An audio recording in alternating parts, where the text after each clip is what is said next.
Puppet No More, a memoir of triumph over child abuse. Part 2, No More. Chapter 1. The weak can never forgive. Forgiveness is the attribute of the strong. Gandhi.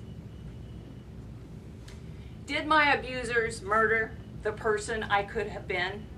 Absolutely. But to dwell on that holds on to the anger, and I have let that go. I have mourned for the child who had her life stolen from her, and I have mourned for the woman who could have been. As with any loss, it will always be a part of me. I will mourn the loss, but I will not dwell on what could have been. I celebrate what is right this very moment. As I've said many times before, I may not be the woman I am today had I not gone through what I did, and I rejoice that I not only survived, but I have prevailed. I honor the woman I am right this moment. I am proud I had the courage and the strength to get through the years of darkness I endured and have come out of it holding my head high. I can't dwell on the woman who could have been. Instead, I choose to praise the woman who has persevered. I know that sharing my truth and living authentically, I am giving justice to the child who was tortured and the woman who could have been. When I first began writing this book, I wasn't sure how I was going to end it. I thought about fabricating a picture-perfect ending of how I triumphed over tragedy, and you, the reader, can too. But I knew it was a lie, and I was being a fraud because I hadn't overcome the shame and I wasn't willing to forgive. I didn't understand the power of forgiveness and the miracles it can create. Now grateful that I've been given the gift to forgive, and now aware that I can move forward and not just live a better life, but live the extraordinary life I truly want to live. Writing this book has taken me on a journey of healing and searching for myself. Today, thankfully, I know my purpose. As a speaking coach, I want to teach and help others find their voice and speak with confidence.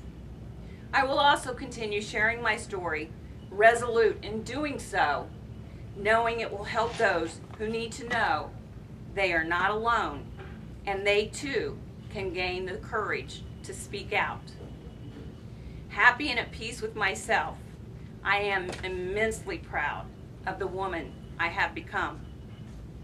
I will carry on and speak out against every form of child abuse until the day I take my last breath on this earth.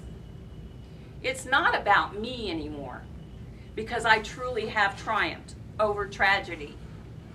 Now, it's about the millions of children around the world right this second who are being abused.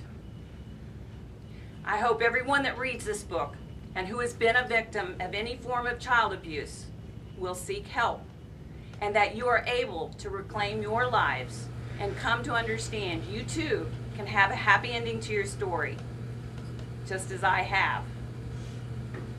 I'm not a therapist, but if sharing my story can give victims the courage to speak out, then I have paid it forward. I vow to continue speaking out against these atrocities and to one day see an end to child abuse.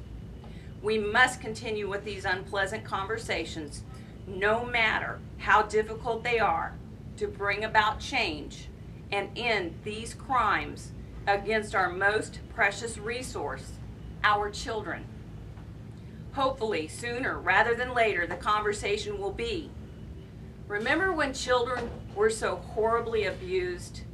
How barbaric those people and times were. Chapter 2. Be the change you want to see in the world, Gandhi.